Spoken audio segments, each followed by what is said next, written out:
February 25th, 2015. We will open with public comment. We're here to discuss the vexing and ever-challenging problems related to housing and homelessness. And so we'd like to begin with Wesley Walker. Please join us.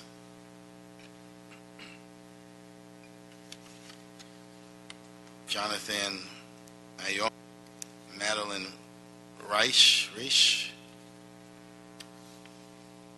Fonseca de la Rosa, and David Martyr.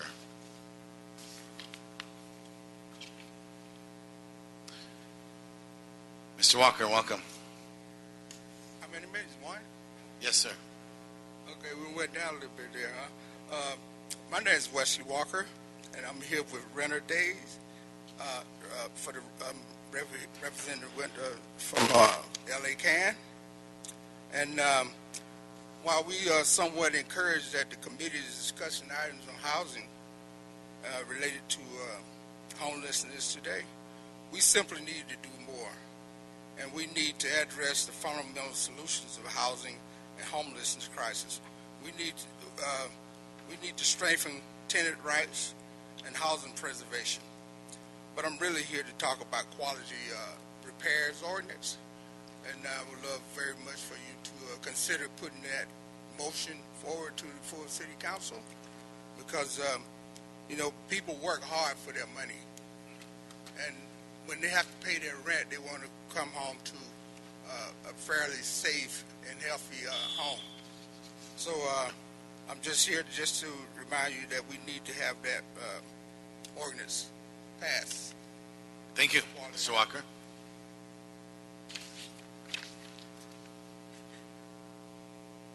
Hi, how's it going?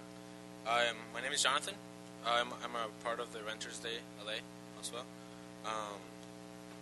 So today you guys are talking about homelessness, related to homelessness, and experiencing this quick and dirty repairs that are not sufficient, and they're not getting to the source of the problem. They're just leaving the renters exposed to these bad qualities of living from public qualities, and we just simply want to ask for more, and hopefully we can get this motion passed, and as well as the ordinance for local restrictions and demolition conversion. Thank you. Mr. Oruno. Good day. I, Orino Opinaldo, am part of the Renters Day, Trust South LA, Sage, and 1LA. I live in Council District 8, where I have seen continuous displacement. I'm encouraged that this committee is discussing several issues, but I love to see things really happen. I taught in Hollywood, and I saw complete displacement of students. I ate in Boyle Heights, and a lot of businesses disappeared with rapid transit gentrification. For me, even in my community, we need local restrictions on demolition and conversions of property to create more homeless residents in my community. Thank you. Thank you.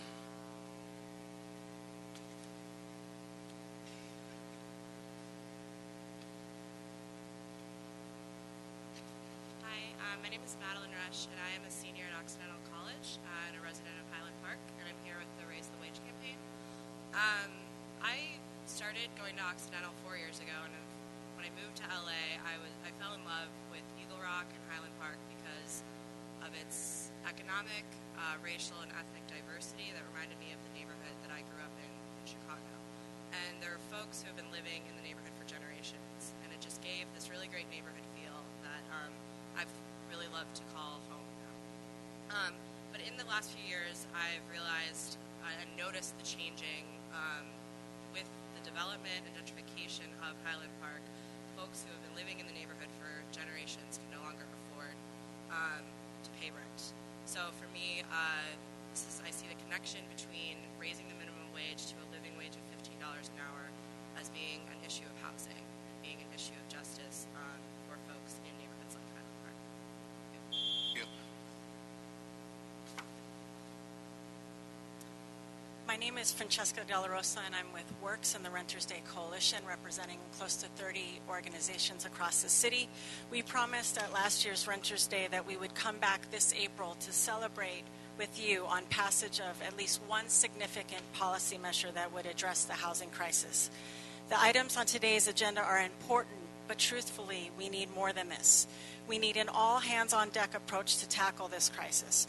We heard last year in council chambers that it was going to be hard, but honestly, what is really hard is what folks are going through every day. True hardship is a single mother dealing with a sick child due to poor quality housing conditions. Real hardship is when families have to work 2 to 3 part-time jobs just to keep a roof over their head. And there is nothing harder than the daily struggle to survive for the thousands who currently have no place to call home. We heard last year that something would get done by this April. Let's work together on a strong quality repairs ordinance and protect our housing stock by reducing the annual allowance of demolitions and conversions in our city. We are ready to work with you. Thank you. Thank you. David Artier. My name is David Martin. I represent ACIU UTCW, and I live in Koreatown area. And why is important? I make legs of $15 per hour. Working in a nursing home, and why is important to me increase the wages, because I pay rent in Koreatown area is increase every year, the rent, and the minimum wage is the same. Thank you. Thank you. Sylvie Shane, Mark Simon, and Reverend Dr. Roberta Morris.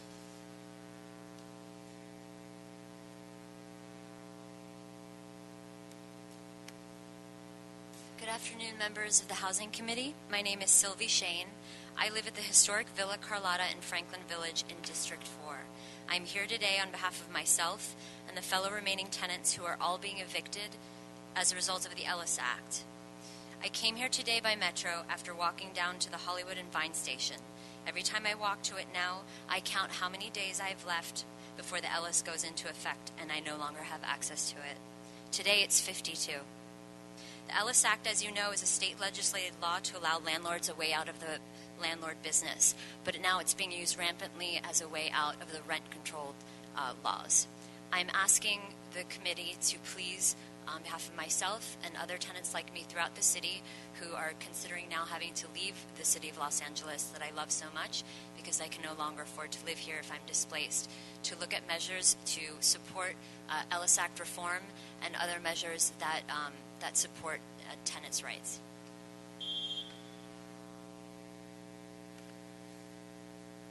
Hi, my name is Mark Simon.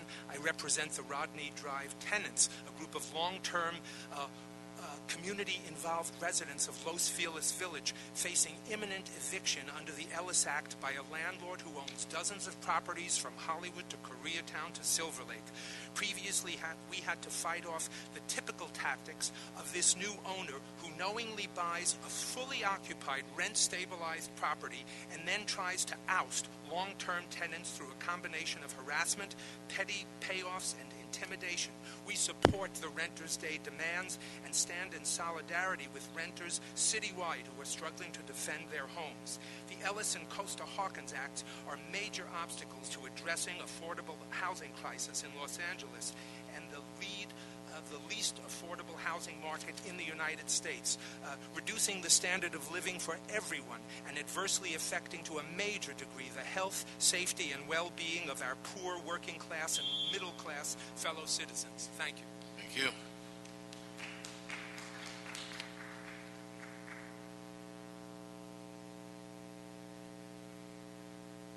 Good day. I'm here in support of the Renters' Day Coalition and Rodney Tenants Association to call for a moratorium on the Ellis Act evictions in this city. We have the highest rents and the highest level of unemployment, of homelessness in this city, and this is no coincidence. These Ellis Act evictions will worsen this crisis, and it is a crisis. The city can pressure state representatives to repeal the Ellis Act, but meanwhile, we ask you on a civic level to increase relocation fees of those landlords who are evicting tenants, the flippers, and to make it as a disincentive to abuse the Ellis Act. We want you to extend the time Ellisers may wait before we know they no longer have, so the landlords, pardon me, have no incentive to use the Ellis Act. We ask you to help us. Thank you. Thank you. That concludes public comment. I want to thank all of you for bringing that to our attention. Let me say that all of us are here committed to address in the most efficient, effective, most thorough way possible the challenges that confront our city, our state, and our nation as it respects to homelessness. I've been working on this problem both as a state legislator, as a legal aid staffer, member of the ACLU, and as a council member. And so it's a very vexing problem that distresses us, the length that we have to engage in this. There's 54,000 people who are homeless in the city of LA, and that's just simply unacceptable. We're second to New York. Our population is 9% of the national total. I know people aren't born homeless, but somehow people think that they should direct their homeless here to Los Angeles. We've got some real problems here, and as the city we have a lot to do, but I want to commend people who are committed to addressing this problem in my office and the leadership of my office, people who are working in the Westlake Coalition. And so they're here with us today, and we've partnered with them. We've partnered with Rediscover MacArthur Park. We've partnered with Good Shepherd Center for Women and Children. We've partnered with Portals Pacific Clinics, the Sunrise Counseling Center, AIDS Healthcare Foundation, Proyecto Pastoral at Dolores Mission, Royal Palms Maryland Foundation, St. John's Wellness Center, People Assisting the Homeless, and Alcoholism Center for Women. And so I want to welcome them. Many of them are here today, and I thank you for continuing to work with us as we address this and engage in self-help, and realize that addressing this is a problem that all of us have, each and every single one of us, and I know that all of us are committed to it, and so we all have to find where it is the appropriate place for us to address this problem, and there is one. That is one thing that we're not short of, is that there is space for us to be part of this coalition to address this. I want to bring up one of the most incredible leaders of our city. I've worked with him both in the city and the county to give us an overview on what the city's doing, both the upfront visible costs and the hidden costs relative to what the city, what resources the city puts towards homelessness. Our CAO, the incomparable Miguel Santana. Thank you for that introduction. Excuse me, Mr. Chair. A claim occurred with the CLA. I just need to briefly read item 3 into the record. Item 3 is a motion, City of Bonin, instructing the CAO to conduct a review of the resources used by various departments on activities related to homelessness and the budgetary impact on the general fund. Yeah, let's hear before we start from our colleagues. Let me just echo the comments that the chair's made, and also, that this is a problem that impacts us all. It knows no boundaries. We've got some efforts going on, certainly in Skid Row, but all districts have been impacted, not least of which is the 9th. But it's a city issue. It's a city problem. And we know housing is just a part of that problem. We really have to come up with kind of comprehensive solutions that are really going to make a difference in the lives of citizens. So I'm here, appreciate the leadership of the chair and my colleague on this issue as we work to come up with some solutions, come up with a way to leverage limited resources in ways that we haven't before, hopefully, to address these problems. So thank you, Mr. Chairman. Appreciate it. And Mr. Santana, looking forward to your comments. Good afternoon. I want to thank you for that introduction, Councilman, and certainly thank you for the motion that you've presented. I feel a little bit like Rip Van Winkle on this issue. Saw some of my former colleagues from my previous life walking in. Almost 6 years ago, I was deputy CEO at the County of Los Angeles, and as part of that responsibility, I oversaw the Homeless Prevention Initiative, which was a $100 million investment that the Board of Supervisors had made to pilot a number of different initiatives to address the issue of homelessness, and had an opportunity to understand this issue both on a macro and a very micro level, working specifically with Supervisor Yaroslavsky around Project 50 here in Skid Row. And so there's a lot of lessons that were learned from that time, both good and bad, both in terms of what works and what doesn't work, but most importantly about how government plays a role in both contributing to homelessness and ultimately addressing it. There's been a lot of movement on this issue over the last 6 years, and I think you'll be hearing from the leaders around the city who have taken a part in addressing this problem in a variety of ways, and a lot of good things have happened since then.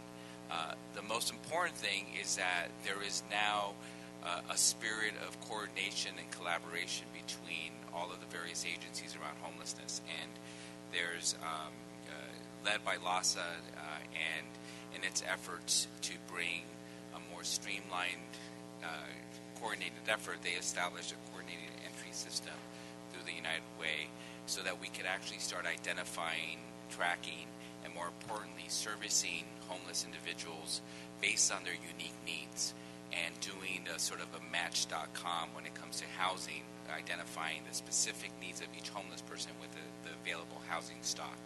And so you'll be hearing about that later this afternoon. There's also a consensus around what approach best works. The Housing First model, the Home for Good campaign, initiated by the United Way, that has really become part of the lexicon of the city, has established a roadmap on how to get there. And I'm sure you'll be hearing about that and ultimately what role the city could play in ensuring that it takes place. There's a focus around outcomes, around counting who is homeless. You recently were part of or heard about the homeless count, why that's important, identifying where they are located, what their needs are. It's something that is not just the right thing to do, but frankly being insisted on by the federal government if we are expected to receive any federal funding. There's now a consensus that our resources should be targeted specifically around the chronic, those individuals who haven't been homeless for days or months, but for years. I know when I worked on Project 50, it was tied to the most vulnerable and the most chronic homeless individuals in Skid Row, and the number one person on that list you didn't want to be on, that meant that you had the highest probability of dying, was homeless for over 40 years. And his experience as a homeless person was more than his experience as not as one. There's also, obviously, for the city, been a huge focus around what it means to the quality of life in general. And in the last few years, we've struggled in your individual council districts around issues of cleanliness and even the health and well-being of the neighborhoods, and have invested significant dollars in Operation Healthy Streets and others to simply maintain a manageable level of cleanliness for both the homeless population as well as those who live in that community, and ultimately an eventual impact around economic development. And of course, we also understand the impact it has to law enforcement. We started doing some initial assessment of what the impact is on the city, and based on information that we received from LAPD, we realized that nearly 15% of all arrests made by LAPD are made of homeless individuals. That's a huge percentage, given the small percentage that they represent overall in a city of our size. And so, based on the leadership of your office and the introduction of this motion, we started doing some preliminary analysis of what the cost is to Los Angeles. Homelessness is one of those issues that is frankly homeless in its own way. It has multiple jurisdictions that are involved, and the challenge is where does the accountability finally lie? But one thing is certain is that we know where the costs lie. It costs in the city, our preliminary numbers show that the cost to the city of Los Angeles is up towards $100 million a year. And everything from our law enforcement agencies that spend between $50 and $80 million a year on homeless-related activities, to our fire department that transports homeless individuals to hospitals, but also in other ways in our library department, where they encounter between 700 and 800 homeless patrons every single day, and our city attorney, who often has to prosecute crimes that are enforceable, committed by homeless individuals. And so the city, it's often said that the issue of homelessness is really a county issue, but the fact of the matter is that the city is spending money on homeless-related activities, and to the tune of $100 million minimum of general fund. And so as you start looking at what potential solutions exist and what specific efforts the city should take on, we should ask ourselves, is $100 million of general fund expenditures being wisely spent? How have we reduced the number of homeless individuals in the city, or are we simply maintaining the status quo, which I think you won't find anyone in this room who finds it acceptable?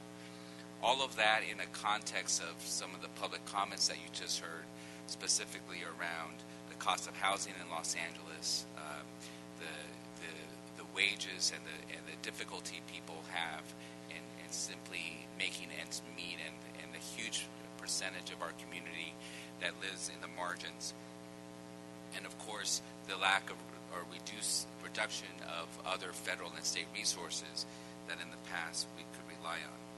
So we look forward to providing support in responding to your motion, to doing a full accounting of how the city spends money on homeless-related issues. But we also look forward to more than just providing a snapshot, but really working with our partners in this area, both at the county level, with LASA, and with other jurisdictions, to address this issue for the long term, so that we establish both short and long-term strategies around that. So with that, I'll be happy to answer any questions. I do want to make note of two people in my office who've spent a lot of time and effort on this issue. Nithya Raman, who unfortunately could not be here today. She's actually someone who came in during the summer and expressed an interest in solving big issues, and we asked her to take on this role, and has done a phenomenal job in helping us identify what the best role is for the city, and Maddie Rockley, who oversees a number of the departments that are impacted, who's been a great analyst for our office. So with that, I'll be happy to respond to any questions. Thank you, Mr. Santana, for the presentation. And obviously there is a lot of different things at play here in terms of how it is that we marshal the resources to hopefully address what I think is a crisis in the country, really, and certainly in Los Angeles County and the great city of Los Angeles. I know that you're taking an inventory here. Give me a sense for sort of when we get something back, because I've had some ideas. Yesterday, as a matter of example, I went to Hope of the Valley operates a winter shelter in Pacoima, and for lack of better reasons, they have had a difficult time trying to figure out where to set up more of a permanent shelter. And so I think it begs a couple of questions in terms of policy. For the winter shelters, it's my understanding that we have an ordinance in place that allows us to essentially deal with the variance or the conditional use of a location for a winter shelter so that we can accommodate it, and we've made that exception. I don't have a sense that we do the same thing for overnight shelters, and to me it sort of begs the question, should we be considering doing that? But the reason I went on a drop by yesterday at the shelter in Pacoima was to also understand, and it's a church and it's a fantastic place, and the pastor there is doing a fantastic job in letting us use the facility. It's ADA compliant. It's I think central to a lot of issues that we have in the area. for better or for worse, they're also servicing people via van pool from outside of the city of Los Angeles, but I understand none of the solutions are easy or perfect. But I got to thinking to myself, how can we begin to dual purpose some of the city assets that we have? So thinking, for example, that we could utilize a senior center or the gyms of some of our recreation and parks facilities in the evening for evening use, not in a winter capacity, but on sort of an ongoing basis. What would it take for us to do that? The motto with winter shelters, at least, is we work through LASA, they contract with somebody, they provide tremendous service. March 15th, it all ends. And then we're into the summer months, and I'd argue the elements are just as harsh in the San Fernando Valley, for example.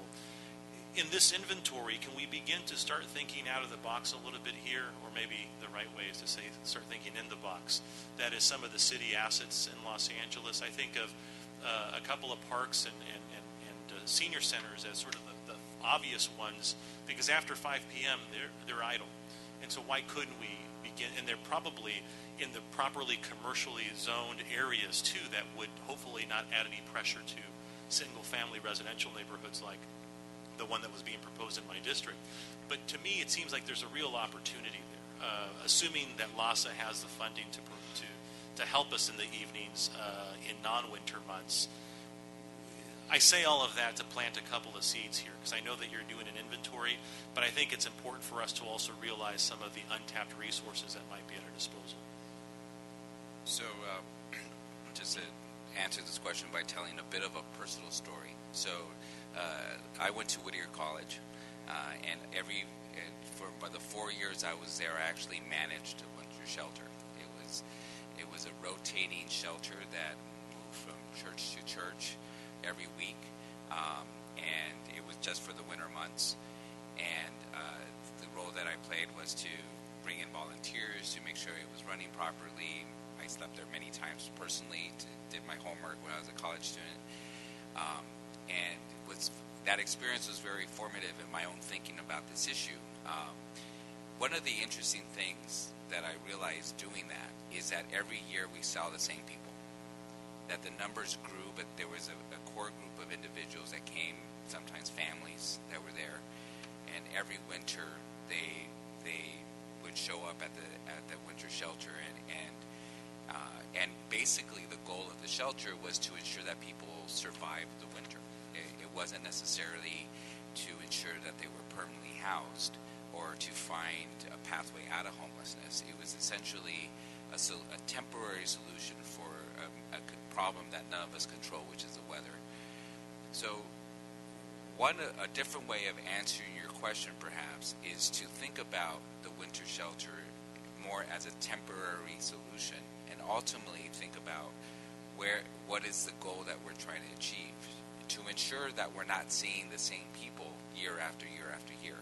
Because as you pointed out, after March, most of the year exists. In the valley, there's some days that you need to be protected from the sun as much as you need to be protected from the rain. And so how do we think about the shelters as a transitional, immediate problem with the goal of ultimately putting people in permanent supportive housing or housing in general? And so there's a representative from LASA here, our new leader in that area. We certainly talk about their efforts to do that. And I know that there's been additional funding provided to maintain the shelter program. What the ultimate solution is, the kind of recommendations you'll hear from us is really about where does that program fit in the sort of larger picture of how we ultimately end homelessness as opposed to managing it. Sure. No, and I think, LASA has done a tremendous job just in this short visit. For example, yesterday, the process is really tremendous, and I don't want to steal LASA's thunder here, but the intake is, there's a security part of it to make sure that there aren't drugs or weapons coming into the facility. Then there's the cataloging into the HMSIS system, if that's the correct acronym, where the triage begins to understand what it is that the service delivery needs are of these individuals. And the cot, the bed, the shower, the meal is sort of in many ways secondary to what I think ultimately will help us steer these individuals into the service delivery that we need to accomplish. So I didn't mean to suggest that I wanted to make it a permanent solution. To me, it's the triage opportunity to understand what is it that Felipe needs, what is it that we can do for him, how do we navigate him, and the hook is just sort of the protection from the elements. And you all ought to be commended for the service that you're providing. But I think some of the inherent problems with the model is that we're asking the contractor to identify a space, sometimes necessitating a variance or a conditional use permit, which for better or for worse takes over a year to do in the city with tremendous amount of expense. If we could figure out how to craft a proposal that utilizes existing city facilities, because they're in and they're out before anybody knows it, and they leave the place as if nobody was there. To me, again, it's just one sort of a very small thing in the many things that we've got to do, and I just think that as we're exploring the inventory of things that are currently in the arsenal to sort of combat these situations, we've got to really start thinking about what else we can leverage in the city, because these facilities, as a matter of example, are idle after 5, and we've made the investment, the ratepayer, the taxpayer has made the investment. We should figure out how to continue having the facilities work for us. So I just wanted to plant the seed. I know it falls in the inventory conversation, maybe not very snugly, but there's, I think, if I could be so boastful, I think there's something there, and we need to sort of figure out how to We'll look at that as well, and how do we integrate city assets in that larger program that also includes the shelter. Great, thank you. Yeah, thank you for your comments. I certainly am sensitive to this whole issue of shelters. I live on 38th in Maine, a block away from was temporary shelter, winter shelter on, 38th and Broadway. Now it's a full-time, year-round kind of shelter. And so, I see every day coming and going, not just the challenges at that shelter, but the blocks surrounding the shelter where individuals choose to live instead of getting some help. But you mentioned this $100 million figure that the city is spending, obviously collectively.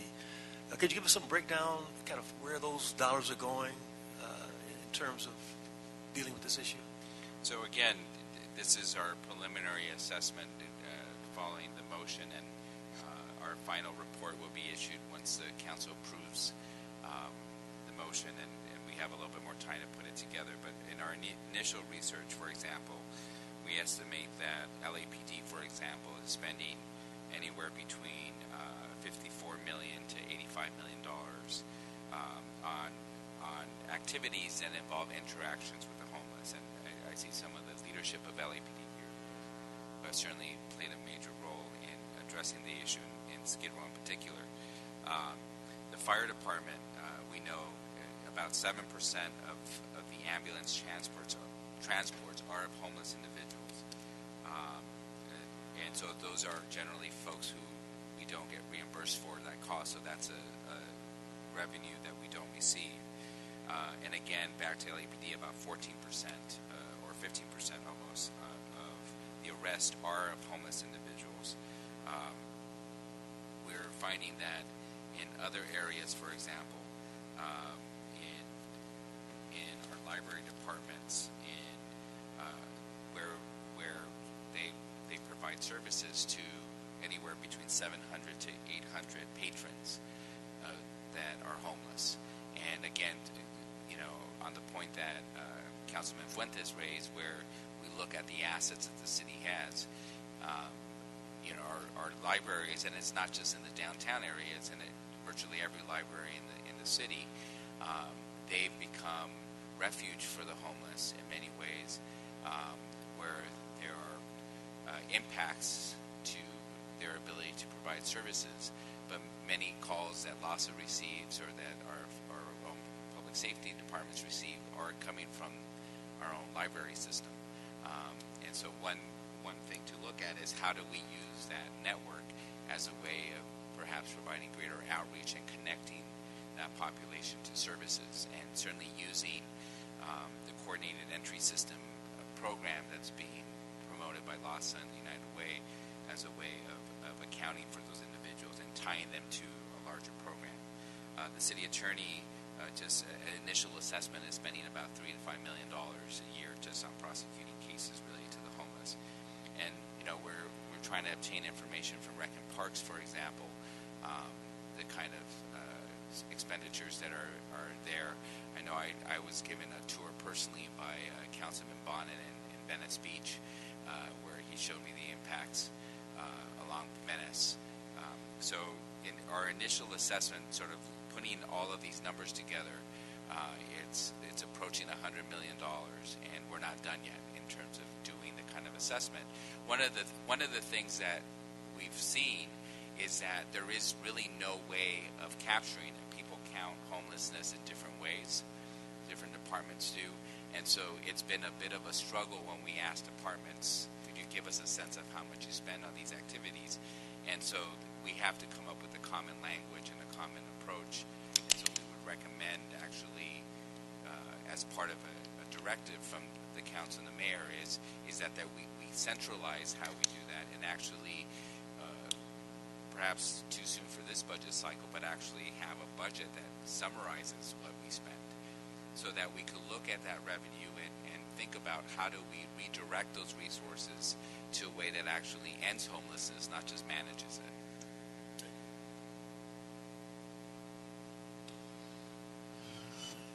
Can I ask, when you do this, could you break down what we could buy with $100 million? What are the different types of things if we just pulled out the $100 million, and let us look at choices that we're making, right? Because I think a lot of when we look at the $100 million, we've made choices in silos, right? The library doesn't know that they're part of this formula, nor does Rec and Park or LAPD, and everybody's doing their job, trying to do it the best that they can, but they're not thinking that this is part of the cost that is being utilized to address this, and that there might be different choices we made. If it was all laid out separately, we could create a different menu. So that would be helpful, I think, for us as the council in terms of what we're doing. How much time will you need on to make the assessment? We could probably have a report to you within 30 days of the council adopting the motion. Okay. All right.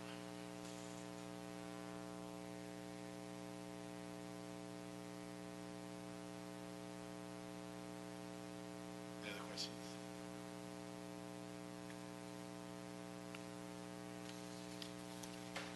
Okay, we're going to move this forward. I move the motion. Right? Motion seconded, so it'll be the order. Mr. Price? What I want to do is take a brief second and open up public comment again. This morning I got up and looked at the electronic paper and saw that the initiatives are being taken by both the Speaker of the Assembly and our Treasurer. And he is a friend and someone I've worked with before. I have the highest regard for him, and very excited that he has also moved to join us. Mr. Treasurer, we have to make an official statement here. Open reopen public comment. Yes, we are reopening general public comment. Okay. And so I want to introduce the Treasurer of the State of California, who, actually, I don't know what you're going to say, but I read with great excitement that you and Tony Atkins are doing a statewide tour and are bringing your efforts and contributions. This room is filled with advocates, providers, service providers, the top of city leadership. We just heard from our CAO that the hidden costs on this subject matter is of $100 million, and our challenge for us is to figure out how we get the most efficacy out of that and figure out how we can address this problem. But you, who I know from a series of study groups and work groups that we've been in and platforms that we've shared together, I'm sure you've got some global perspective on this, and I'm excited to hear what you have to say.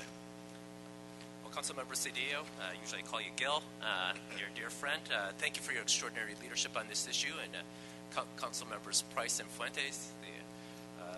All three of you were up in Sacramento when we experienced extraordinary financial difficulties.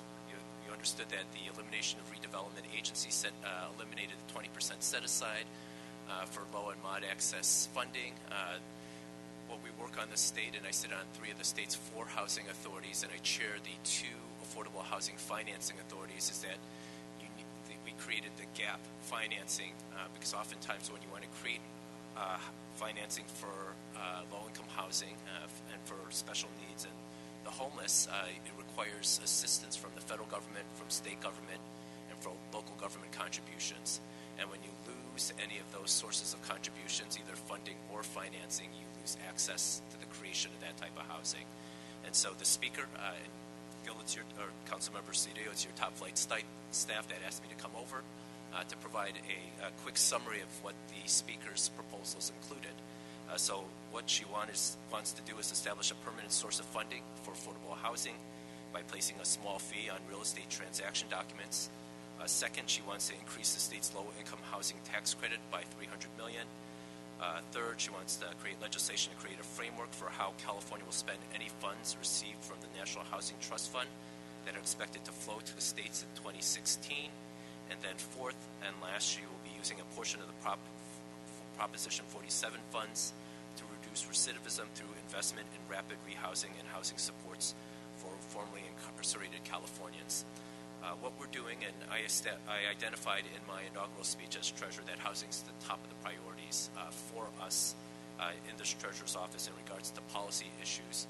What we're doing now, and we have reached out to the city of Los Angeles, and we welcome your continued participation, and we've reached out to the housing agency here in the city of Los Angeles, is we're doing interested parties meetings. After you had the elimination of local contributions for a lot of the funding sources, as I mentioned out, we had projects dry up. And so we were trying to reconfigure the rules and regulations and policy thinking regarding the 4% and 9% credits because we wanted to incentivize the architects, the environmentalists, laborers, developers, nonprofit community to come up with solutions, including wraparound services to assist what's taking place here in the city and also to provide an addition to, because we still understand that government budgets are still constrained to a great extent going forward. And so we've had a series of those meetings. Our process is we wanted to work with community participants for the first 6 months of this year, come up with regulations which would be further developed in participation with everybody else, and then get those new rules in place. And then if we need to make legislative changes, we would offer to legislators legislative proposals that they could carry forward so that we would have comprehensive action taken next year. So that's a summary of the executive and legislative actions that were proposed this morning. I was listening to you, I was very excited, but could you restate you said there were 4 points. The second point was? Increase the state's low-income housing tax credit by $300 million. It will make up a portion of what was lost during or because of the elimination of redevelopment agencies. And the first point of the legislation was comparable to the Desanya bill, last year's Desanya bill? That's correct. Okay. Mr. Fuentes, I know you're the wonk here, so. I have no questions. Just one, again, appreciate your leadership and stepping up to the plate on this issue. I appreciate the priority that you're giving it. You referenced the National Housing Trust Fund, and I guess those funds are going to kick in for another year or so. How much do you think California will get? And is the proposal that all of those funds be allocated to affordable housing, or is that the requirement that they all go to affordable housing? Councilmember, I am not sure. So I was just sharing with you what the speaker's proposal is, so it didn't offer any more specifics, so I'd be happy to check in, get a response to your staff so that they can share that with you. I wanted to add an additional feature because the Los Angeles, you have done a good job in getting the city's credit rating improved. Your CFO, Miguel, has done a great job approaching pro ratings agencies to get more substantive analysis of the city, recognizing what progress has been made and you had an upgrade, but we all face the same constraints. So if I could read from Standard & Poor's February 23rd credit directive about the state of California, because it would have an impact on the city. They cited the positive developments occurring for the state, but they also cited some of their concerns. And the first concern they listed was persistently high cost of housing that contributes to a relatively weaker business climate in California. And so if it's going to hit California, it certainly has an impact on the city of Los Angeles. So that's why that need for all of us to work on this issue, so it doesn't impact the costs and make your difficult from a budgetary perspective any more challenging than it already is.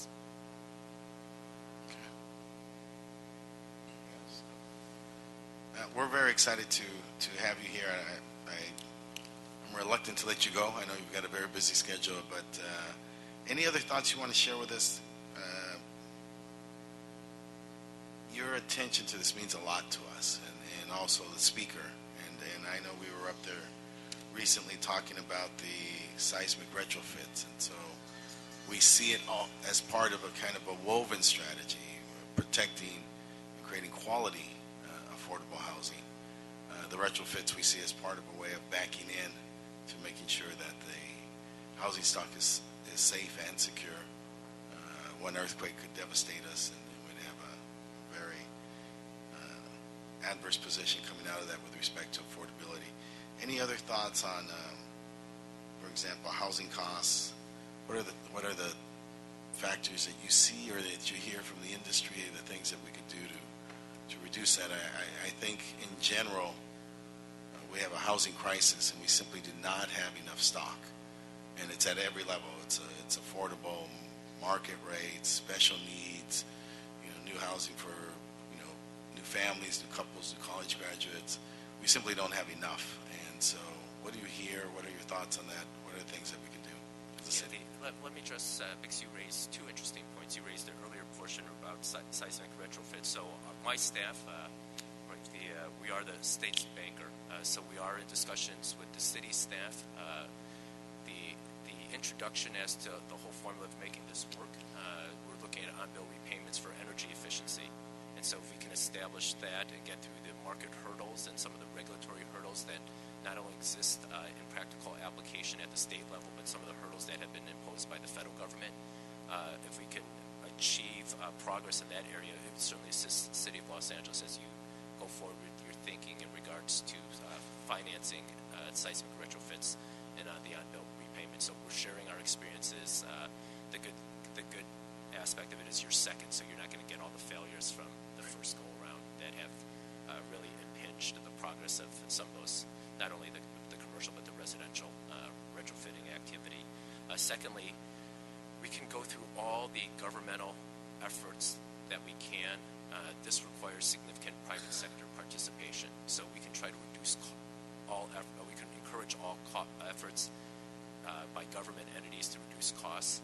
But if we have things that we've seen in the past, and part of it is to keep fresh eyes and close eyes on world economic activity. We knew what happened a few years ago with crude oil prices, wheat prices, construction materials, when China especially was hot and you had significant demand.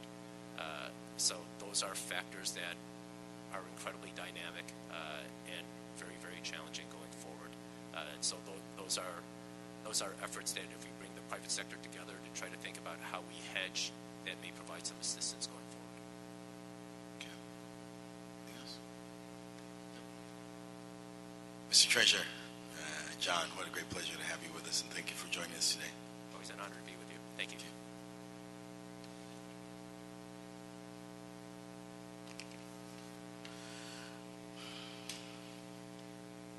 Next item, item number one. Item number one is a verbal update on the mayor's pledge to end veteran homelessness by 2015. Yes, Spiegel, Cervantes, Mr. Guthrie, and Peter Lynn.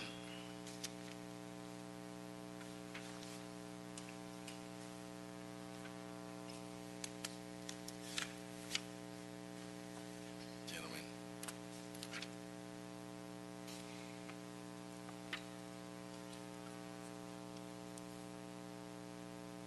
Good afternoon. My name is Greg Spiegel. I'm the Homelessness Policy Director for Mayor Garcetti, and thank you for inviting us here today. It's our privilege to be here to talk about the work we're trying to do on a particular segment of the affordable housing crisis, homeless veterans. I'm going to kind of facilitate this, and we're going to jump around a little bit with the group and try to get through this in about 10-15 minutes. In July 2014, as you know, the mayor pledged to end veteran homelessness by the end of this year. As part of Michelle Obama's pledge, she was here with as part of the president's pledge. So what is the pledge? To best of our estimates, between January 1st of last year and the end of this year, there's about 6,500 veterans who would need housing or otherwise would be homeless.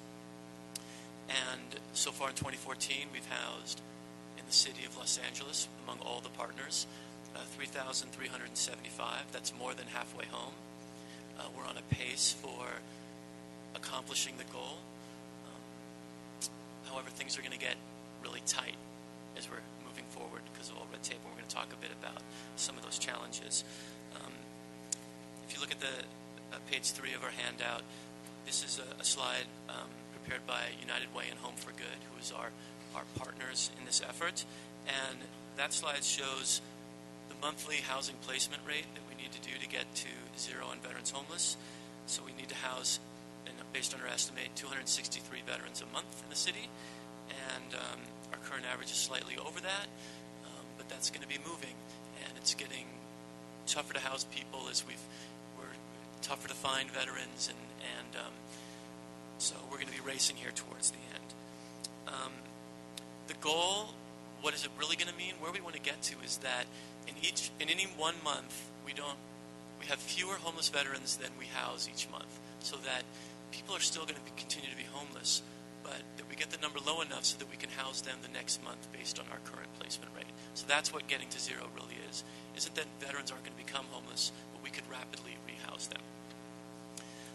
The strategy that the mayor is using is, and this is page 4 of the handout for folks in the audience, is 4-pronged collaboration, getting new housing resources, prioritizing veterans for existing housing resources, and bringing coordinated entry system to scale.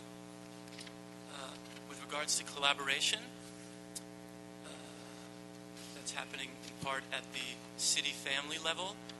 The mayor's homelessness cabinet includes Miguel Santana's team, which we heard from today, in the CAO's office, the city attorney's office, economic workforce and development with Jan Perry, Doug Guthrie and Hackla, Rushmore Cervantes and the housing department, and Peter Lynn and Lhasa.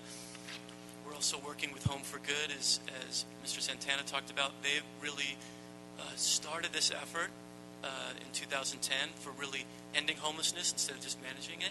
And so the mayor has adopted that plan as his plan for ending homelessness. So we're working with them, working with the city council offices. We want to work closely with you all to make this happen. Working at the county level.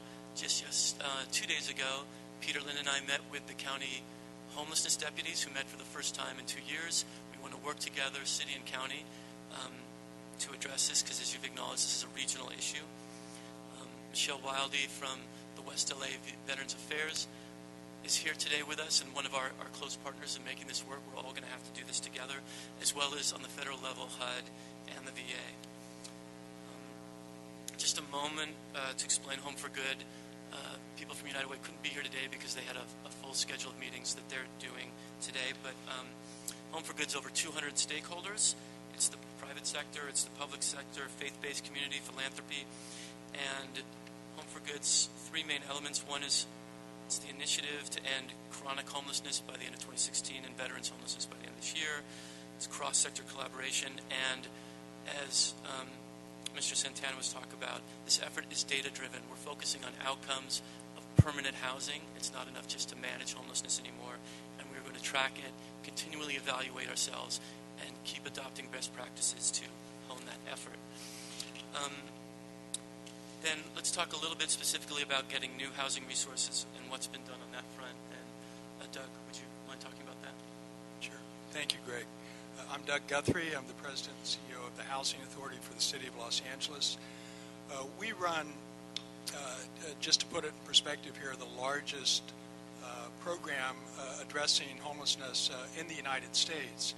We also run the largest program that's addressing the problems of veterans homelessness in the United States as well. So we've been deeply engaged in this. We've had recent meetings with Secretary Castro when he was in town in October, which we conducted around veterans homelessness issues. We spent the better part of a day with him down in the Skid Row community and went through a series of issues with him to help address some of the problems or hurdles that we have to get through to be able to administer the program. We did the same with Secretary McDonald, the Secretary of Veterans Affairs, when he was here in November. And we're continuing to collaborate really at the highest levels with both HUD and Veterans Affairs. Again, to put this in perspective, we provide at the Housing Authority nearly 16,000 units which are targeted specifically to addressing the needs of homelessness here in Los Angeles, with an annual expenditure of approximating $115 million a year in various housing subsidies that do go into that. Excuse me, did you say 60 or 16? 16,000 units out of our overall portfolio that are specifically targeted at the homeless population here in Los Angeles.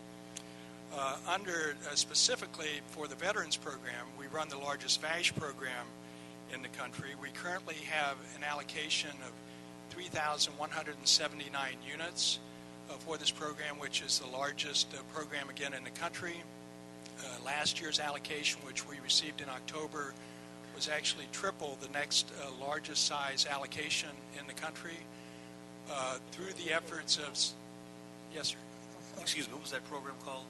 VASH. It's Veterans Affairs Supportive Housing. It's very similar to the Section 8 program, but it's working in cooperation and in partnership with the Department of Veterans Affairs to bring veterans into the program, along with comprehensive social services that are coming through Veterans Affairs, which I believe Michelle will be addressing here momentarily. So in addition to that allocation, and again, in our discussions with Secretary Castro, we need these resources earlier in the year as opposed to later in the year to be able to fully utilize those. They've committed to allocating this year's resources in April, so we would anticipate at this early time of getting yet an additional approximately 550 additional VASH vouchers.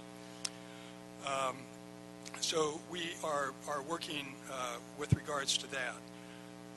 We're working through issues because we receive our referrals from Veterans Affairs. It's been one of the larger challenges we've all been as a team trying to address to increase the number of referrals that we're getting, and we're working again in a very collaborative fashion to be able to do that so that we can reach our goals. And one final issue I'll mention as part of this slide is that, and this is working really in conjunction with Rushmore Cervantes, and we'll be working with others, is to do a landlord outreach program. We would like to get landlords throughout the city to step up and voluntarily be willing to take on veterans that fall into this category as they have turnover within their units, so that we can greatly increase the access to the supply of housing. And so we are committed to ending veterans homelessness this year. It's really going to be a push, but we're all working very hard as a team to accomplish that. And then maybe, Michelle, you could talk a bit about the role of the VA and our partnership there. Okay.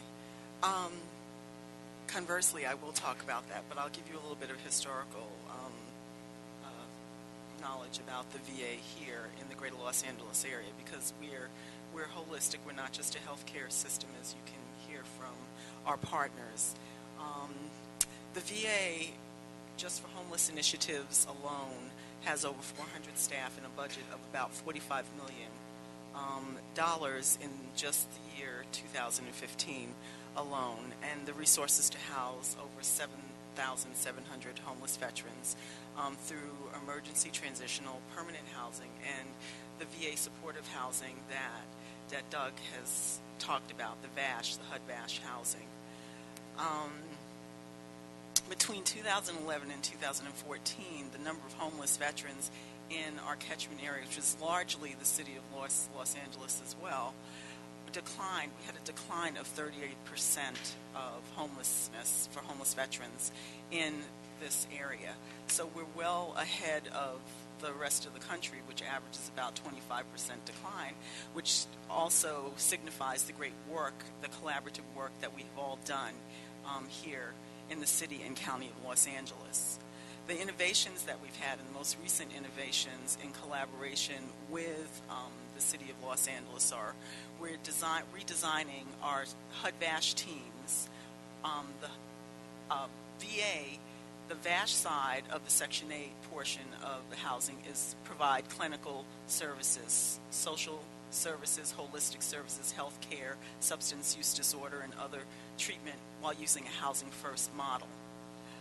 And we are working with HACLA and HACOLA, but HACLA primarily to co-locate. So we are really piloting a model for the rest of the country where our VASH program co-locates with HACLA at their headquarters, and we've also identified Torrance as another area, because our super teams are looking to move out into the service provider areas where they serve the veterans, to engage them off the streets, provide the services they need to get into housing, get them into housing, sustain them in housing, and actually retain them so that there is very little fallout of housing. So we're working collaboratively with HACLA to do that.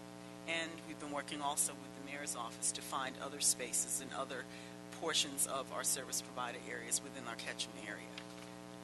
Coordinated entry events, we're working collaboratively. There's a surge that we, with the entire community, with Home for Good, with the mayor's office, with the county, to work towards having our coordinated entry events collaboratively, where we assess, we engage, we bring the community participates in outreaching, assessing, and also bringing those people in, those veterans in, that need to be housed with same-day services permanently.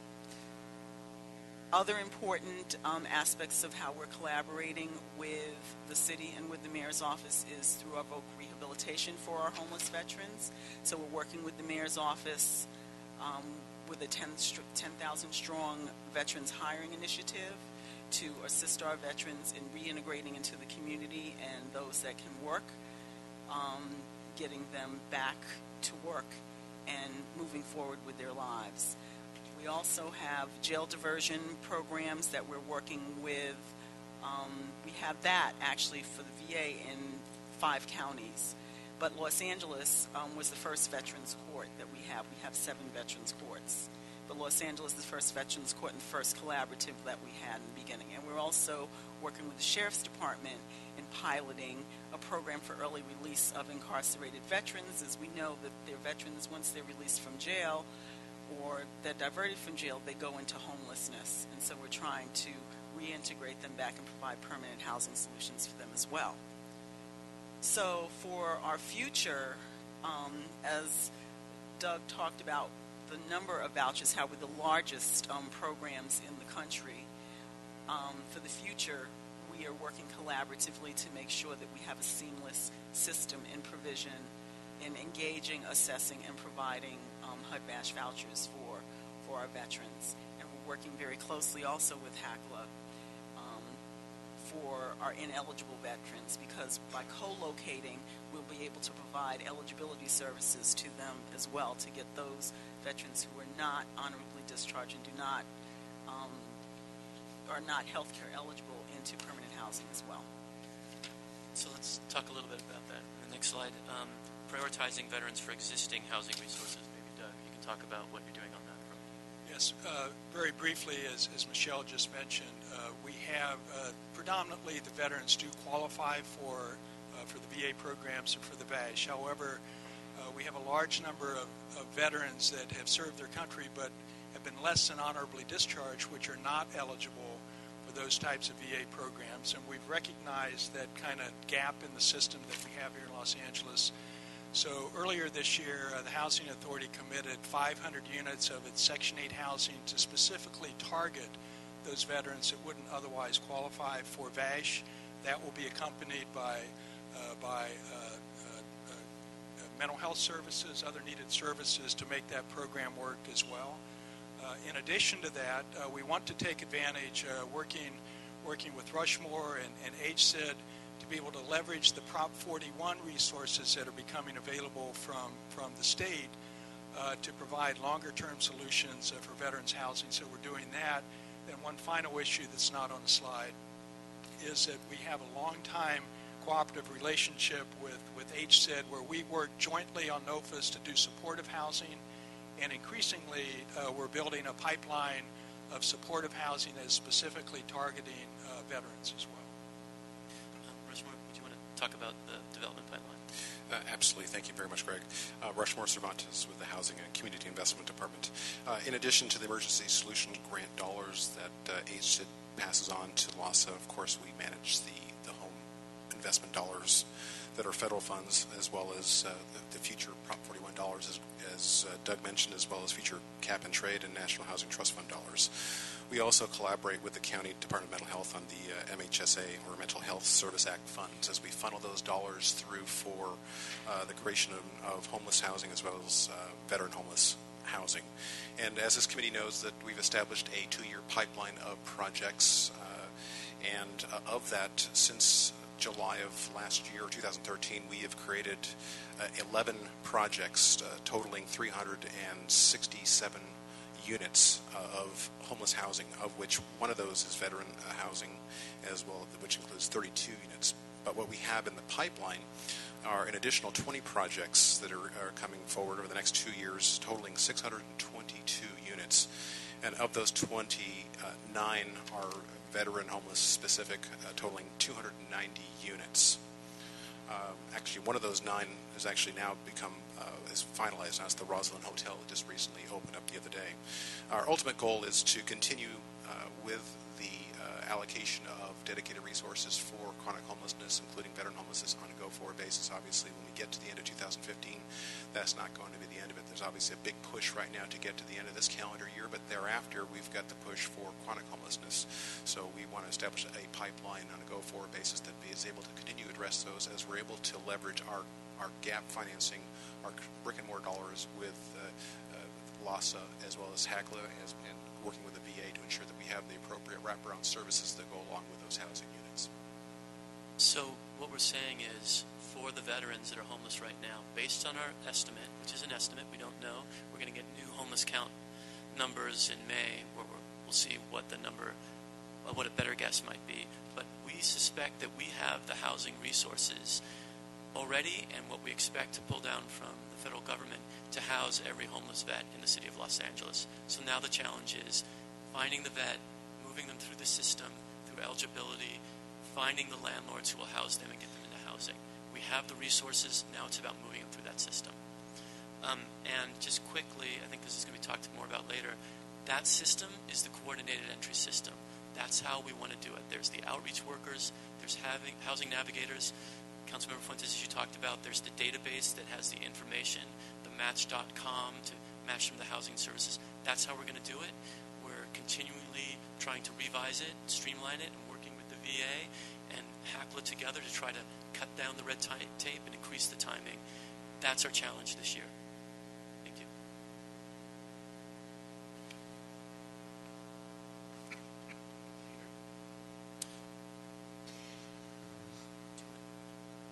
So I think it had been arranged for the next agenda item, Peter. So if you want to take them both together. Go ahead. Thanks for the presentation, folks.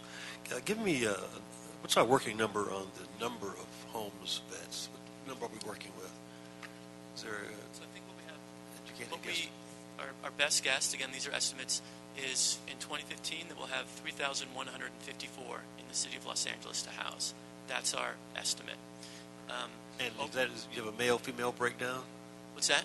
Is there a male-female, 10% female, or half? Overwhelming majority are male. It's about, like you said, around 10%.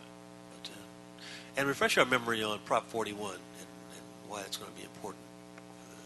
Well, the Prop 41 dollars is $600 million bond proceeds that have been repurposed for purposes of veteran housing. But specifically, there aren't the restrictions as there are with VA regulations on the discharge status. So we're able to utilize those more freely and to be able to provide services and housing for those that typically aren't eligible for those types of services that the government provides. And how much of those funds do you think are becoming LA's way? Well, it's a competitive basis right now. This, again, $600 million. They're going to be allocated in $75 million notices of funding availability, and the first one, I believe, is in the next month that will be made available. And they're competitive so that it's in our interest to have a coordinated application support. It's individual developers are going to apply, but we plan on having our departments being supportive with memos of understanding with these applications so that we present a seamless application for these developers to show that the VA and HACLA and the Housing Department, we're all, and the city is really going to support these efforts to make us as competitive as possible. Great. Keep moving. Thank you. Peter, you're up next on the next item. Item 2 is a motion, City of Obannon, relative to a request to LASA to report on an award of $91.9 million in funding from HUD and how the funding will be allocated to programs in the City of Los Angeles. Good afternoon, gentlemen. Thank you very much for the opportunity to speak. This funding awarded to the Continuum of Care for Los Angeles represents the vast majority of renewal funding for grants that had previously been awarded in earlier years. So $81 million of that funding constitutes renewals. $10 million is a new grant that was awarded for permanent supportive housing. It is the largest grant in HUD history for rental assistance of this kind, and it was awarded to HACLA.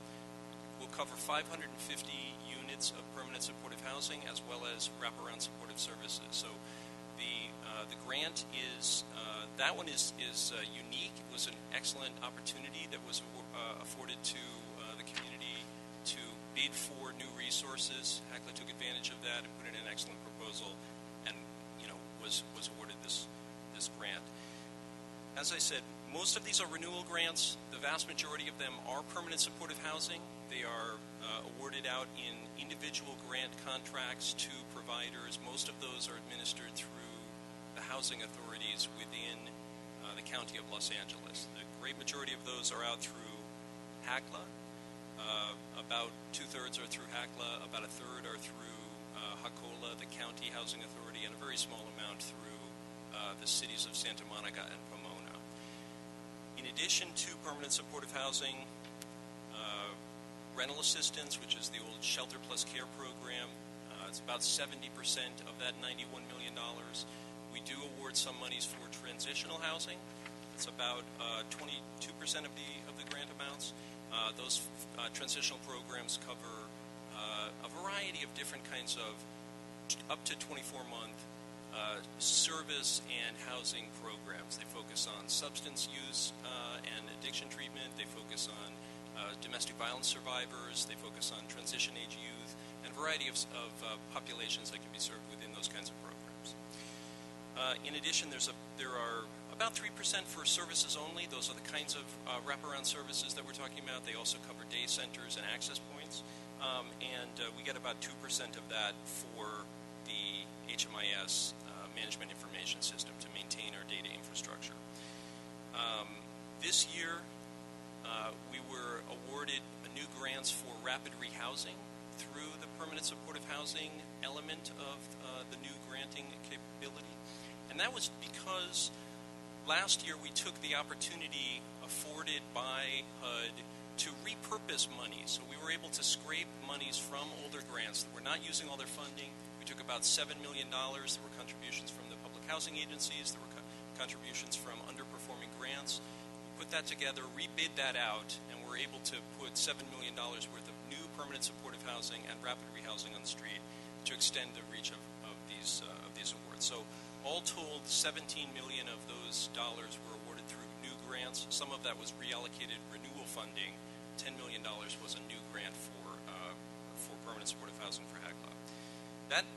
That grant actually carried with it supportive services as well as the rental assistance. So there was a new capacity to actually fund services through that, and that was something that the City Housing Authority took advantage of.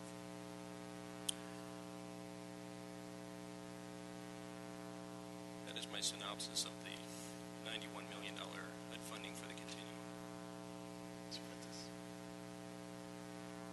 What's the methodology for locating the units? What communities are going to get them? We had a community meeting last night, and people were obviously very concerned in the Royal Seco neighborhood.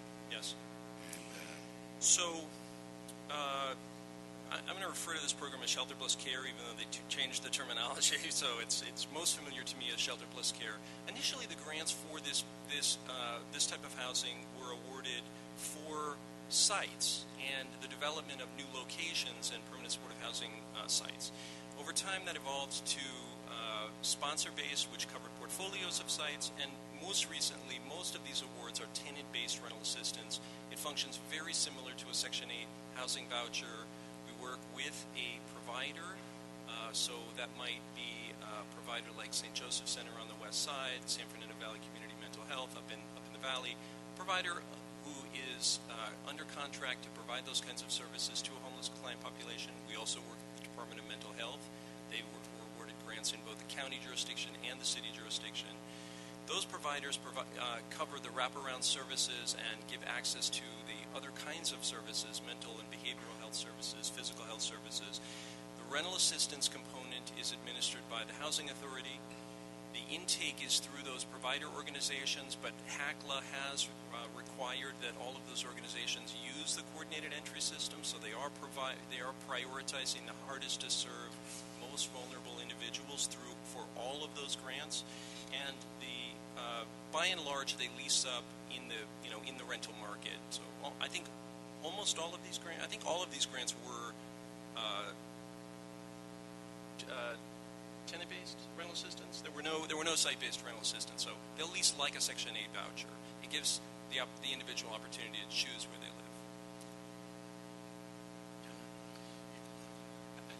You mentioned the similarities to the Section 8 voucher, and I'm just sort of wondering out loud now, at what point do we sort of just consider the resources all the same? But for the Section 8 voucher, folks would find themselves in dire straits and not have housing. So at what point does it make sense for us to begin sort of blending the approach here? Because it seems to me that it's really, I don't know what the distinction is anymore between sort of that sort of resource and not having it, other than folks finding themselves without a home. So, I mean, it's an excellent point, and one of the leadership qualities of the City Housing Authority has been to use standard, sort of plain vanilla Section 8 vouchers to serve a very service-needy population. So they have partnered with a number of organizations, as Doug can indicate, so they have extended the reach of that. These grants are specifically targeted on chronically homeless, and HUD has required communities to focus on prioritizing the hardest to serve. So these grants they're not funded through the same mechanism. It's a different arm of HUD. Their granting cycle is different. But they really are required to focus on a chronically homeless population. What we've chosen to do locally as a matter of policy direction is also extend the reach of our community resources to serve a very hard-to-serve population. And so is the distinction between the two service sort of models, the permanent supportive element, the wraparound service? Because it seems to me that we would probably be well-suited to provide some type of permanent supportive services as well to Section 8. I mean, I guess what I'm wondering is, at what point do we begin to make sure that we're not letting people slip into homelessness? I was having a conversation with some providers where I know that there is some grant monies available to basically sort of stave off the situation and help people sort of figure out what's affordable, what's not, assuming that they've got resources. But it seems to me that the supportive services is almost necessary now across the board here. Yes. Well, that if I could add to that, really what Peter was saying, and Peter, of course, ran the Section 8 program at the Housing Authority up until recently. But what we did at the Housing Authority, we took the regular Section 8 program that doesn't have any wraparound services, And then we did, we pulled those out of there, and then we contracted out for those special services and targeted this needy population that really requires those services, which I think is fairly unique. I don't know how many places, if any, are really doing that around the country. So we did that initially with, I believe, 700 service-based vouchers. We've done it more recently to target the specific veterans population that doesn't qualify for a regular veterans program, that will also be accompanied by services.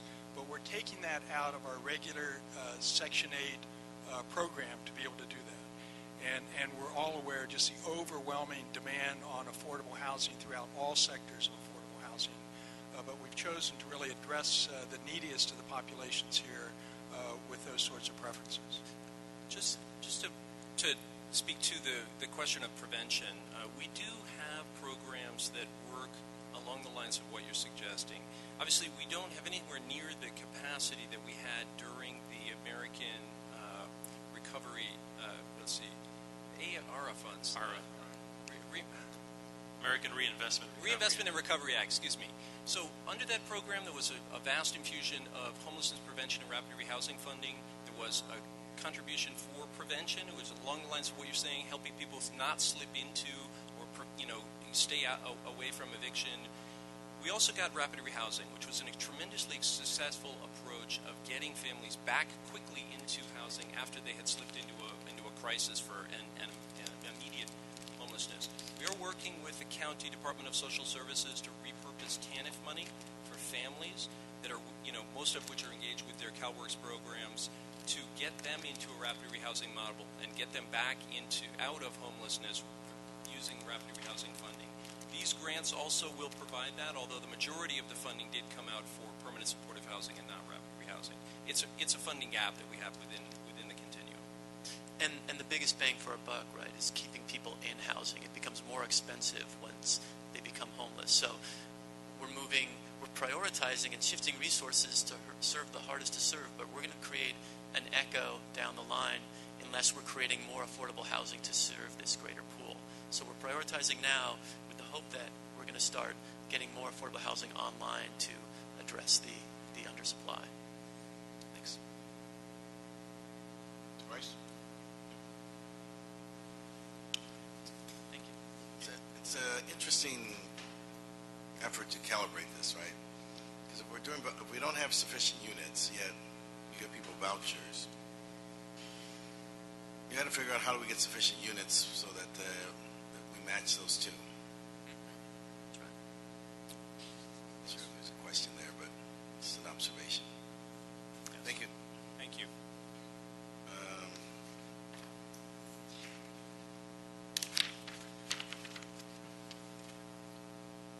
Item number 4. Excuse me, Mr. Chair, what would be the action on item number 2? The action on item.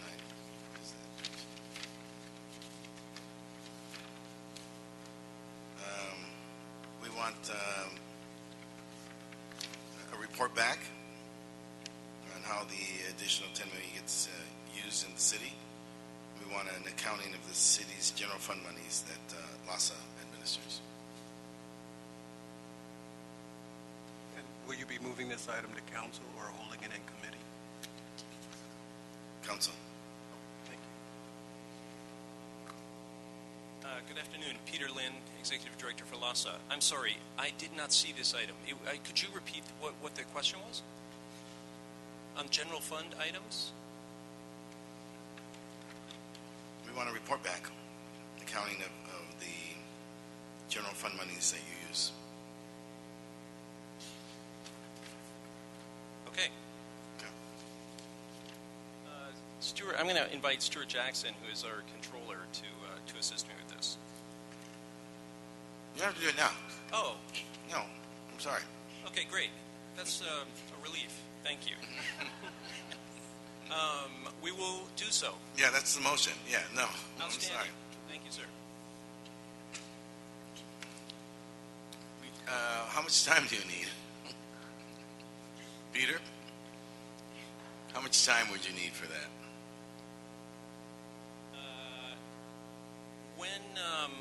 At least 2 weeks would be sufficient for us. Right. Thank you. Okay. Is that good to move to motion 4? Yes, sir, that's sufficient. That takes us to item 4, which is a motion, Weezer Bonin, relative to an instruction to HCID with the input of HACLA and LASA to report on how funding to house the chronic homeless can be directed to make use of the coordinated entry systems. And we have 2 speaker cards on that item, Mr. Chair. Yes. Martin Schallgetter?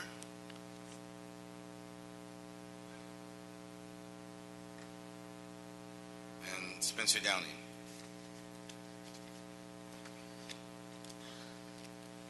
Thank you, council members and Mr. Chair. Martin Schallgetter with Councilman Weezar's office. I appreciate that you've agendized this item.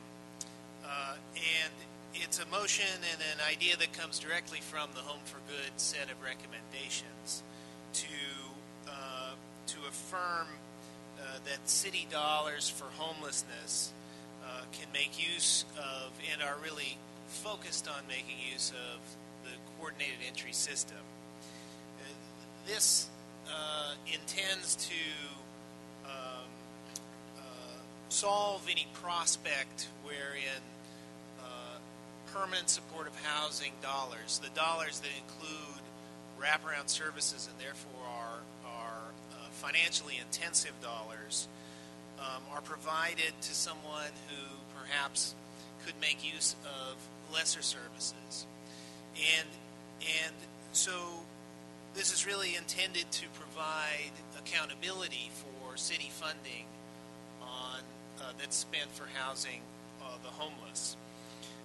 As we've heard in the other agenda items today, the coordinated entry system is an integrated system whereby we can better identify the needs of our homeless individuals in our population and align those with the resources that are available to assign some appropriate priority within those resources for individuals for whom those services are most appropriate.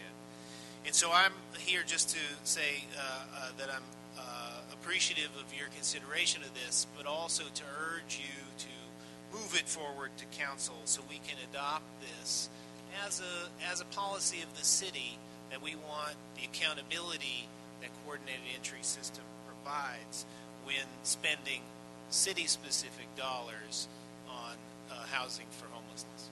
Thank you.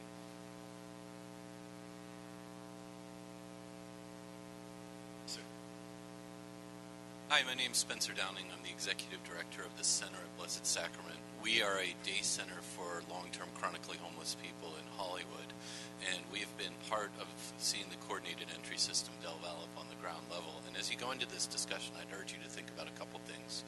You heard Mr. Santana talk about the difference between managing homelessness and working to end homelessness. Not only the $100 million that the city is spending, but the mission focus. If you go out to your communities, I would bet that one of the top 3 things, if not the top thing that citizens in this city are worried about is homelessness. That's why you're having this discussion right here. It's real easy to think of the coordinated entry system as a data management system or something that's only about how to manage stuff.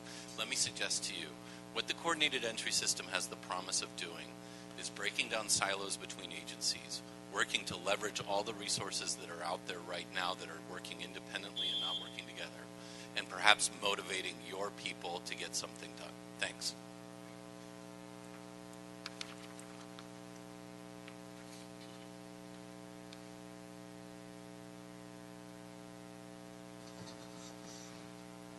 Yes, who's coming up on this?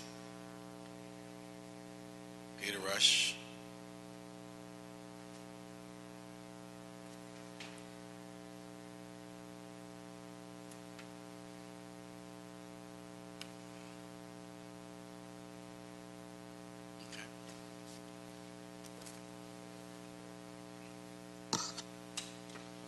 Good afternoon.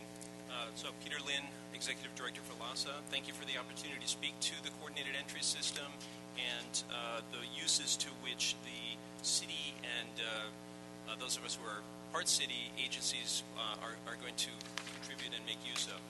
Just to give a very quick overview, the HEARTH Act governs homeless grant assistance through HUD to the continuums across America. HEARTH Act required each continuum of care to put together a coordinated or centralized assessment system for identifying the needs of homeless individuals and prioritizing those with the greatest service needs into housing placement. All communities were required to build such a system. The undertaking in Los Angeles was to build a regional, not a city focus, not a particular jurisdiction, but a regional approach that would combine all the efforts of all the parties, public sector, private sector, philanthropy, faith-based, into one infrastructure so that every point of contact with a homeless individual would afford an engagement opportunity, use a common assessment tool so that we have a single data survey instrument. Everyone is measured off the same yardstick with some flexibility for adjustment. Those data are captured in a single combined database.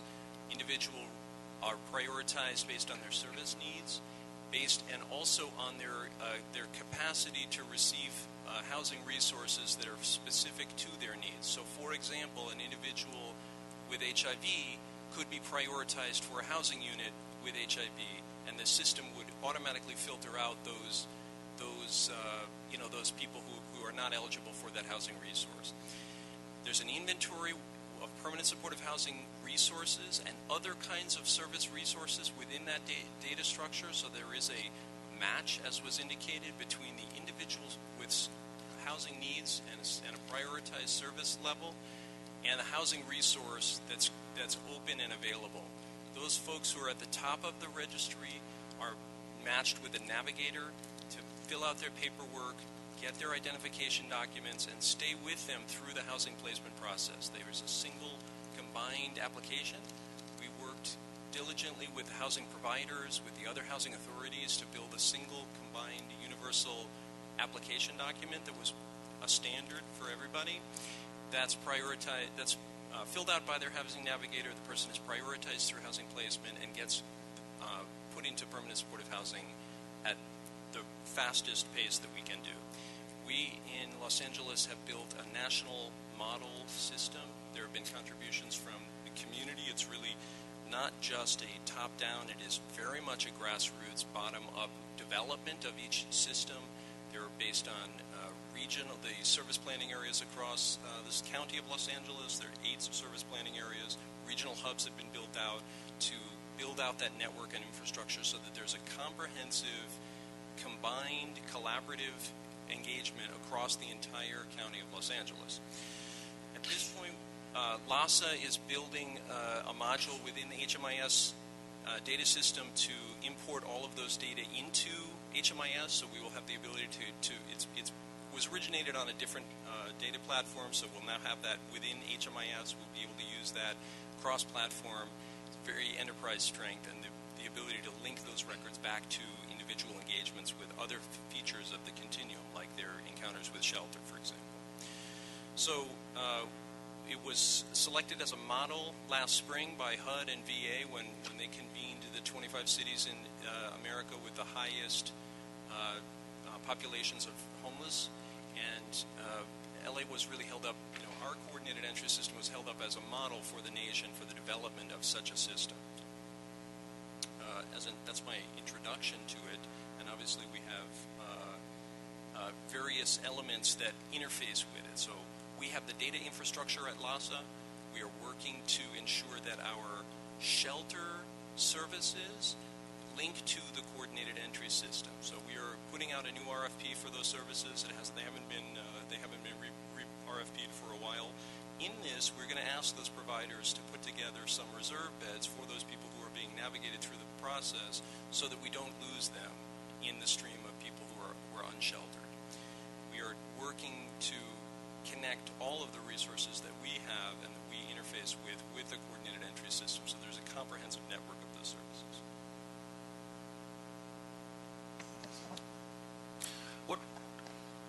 What role can council officers play, those of us that want to be proactive Is it providing funds to underwrite the cost of navigators? Is it can the council offices get 10 vouchers a month for distribution or for use? Or how can we be more proactive?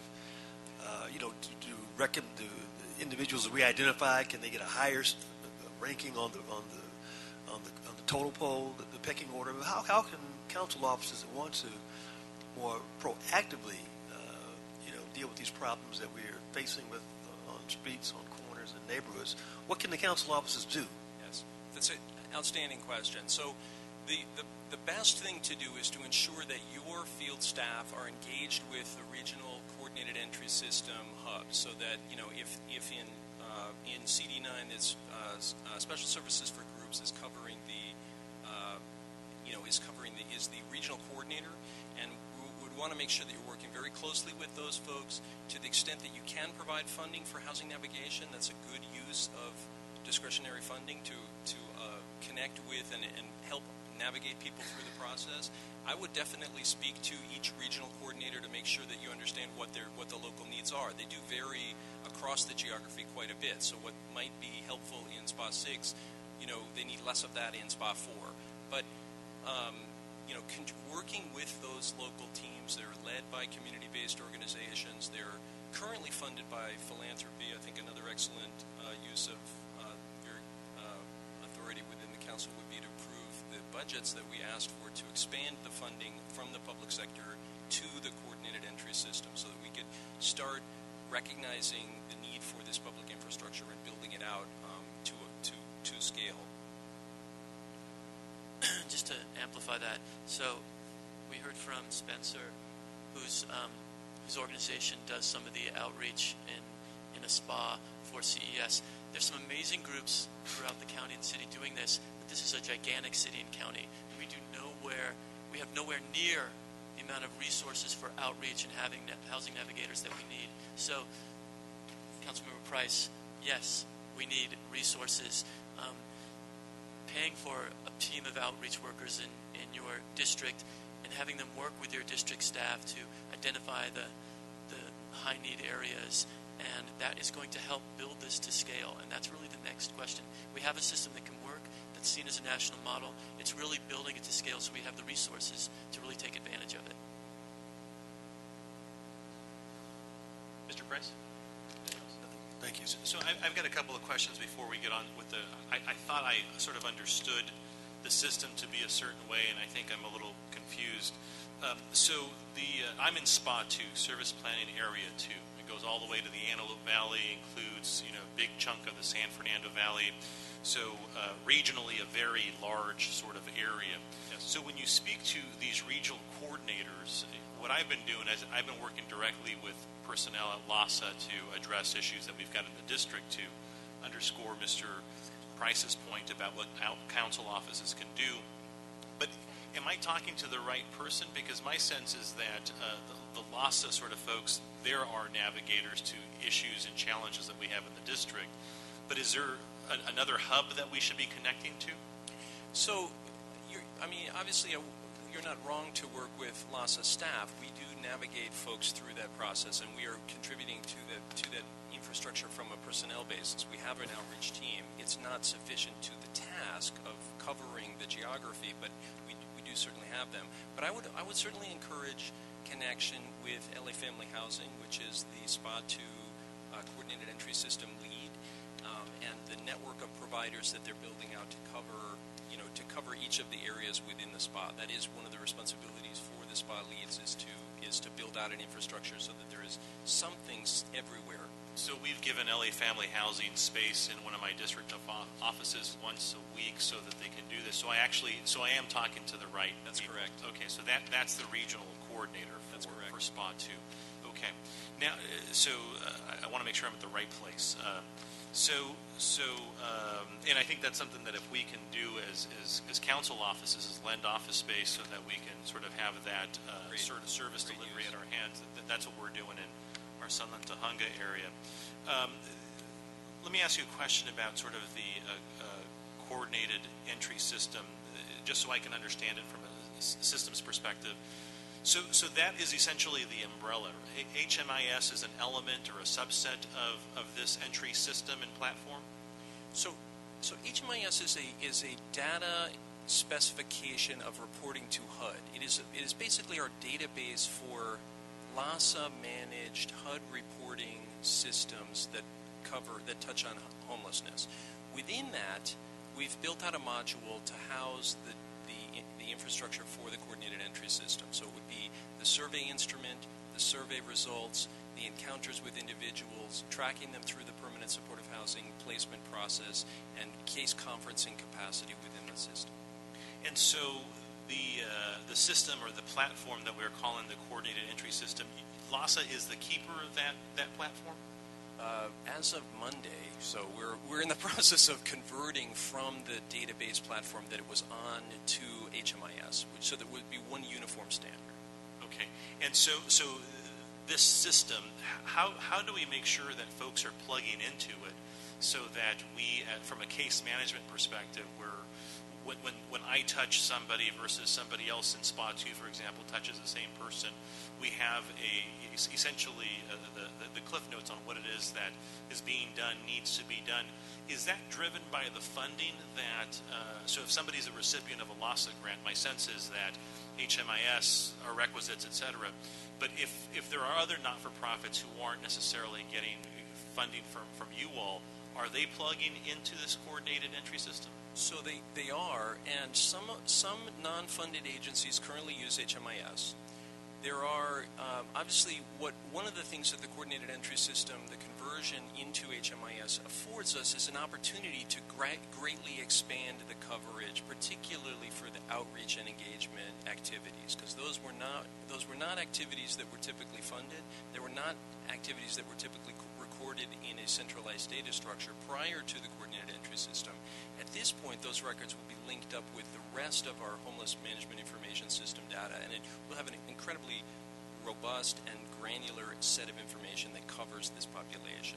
We are going to be expanding. We're building out training modules, and we are expanding our reach to work with community-based organizations across the county. So we are rapidly gearing up to incorporate new providers into that network. And along those lines, the motion asks the question on how funding can be directed to this system. What is it that how do you respond to sort of the spirit of the motion here? So in a few different ways. One would be to ensure that provider organizations that are funded through other mechanisms do connect to HMIS. And how do we compel them to do that? Because to me, that is sort of the gap here. I've got very well-intentioned church groups, for example, who are doing an awful lot, but I don't know that they're sort of managing the situation. How do we get them to sort of engage in this system? Well, so that's a very good question. Obviously, provider capacity is a real factor, and we want to make sure that we wouldn't overtax organizations. On the other hand, it's not a particularly heavy burden once trained, and we have for example, you were speaking earlier about our winter shelter program. We provide computer equipment and we provide training. We provide infrastructure for those organizations. Those are the kinds of things that we may be able to provide for organizations that don't have that technical capacity. But it would really be important for every entity that is working on engagement, working on outreach, to connect with the coordinated entry system, use the same methodology, and record those data in the central database. And just to drive a finer point there, are you all coming up with a training module for those organizations that are not currently participating in the system so that we can entice them, get them the equipment that they need, the training, so that we're actually measuring outcomes here? Yes, we are. We've completely revised the HMIS training. We've developed it on a modular basis. We're putting webinars out so that folks don't have to come to our office. We're delivering that out in a variety of new modalities so that folks can access the components of the training that they need just for coordinated entry. Okay, very good. Well, I interrupted you, so you said there was a couple of different ways that we can address sort of the spirit of the motion here. So one of them was... Well, so I would defer to my colleagues at HACLA and HCID to speak to their components here. Good afternoon, Councilman. My name is Carlos Van Adder, Director of Section 8 at the Housing Authority City of Los Angeles, and we are rolling out the coordinated entry system in the various programs that we administer at our agency. We have several programs, as have been mentioned, over 16,000 that serve homeless and chronically homeless individuals. Those include the Continuum of Care, Homeless Program, Tenant-Based Assistance Program, and we do require, as we roll out the system, that the agencies connect with the system and use their limited housing resources to match to the highest priority individuals in the system.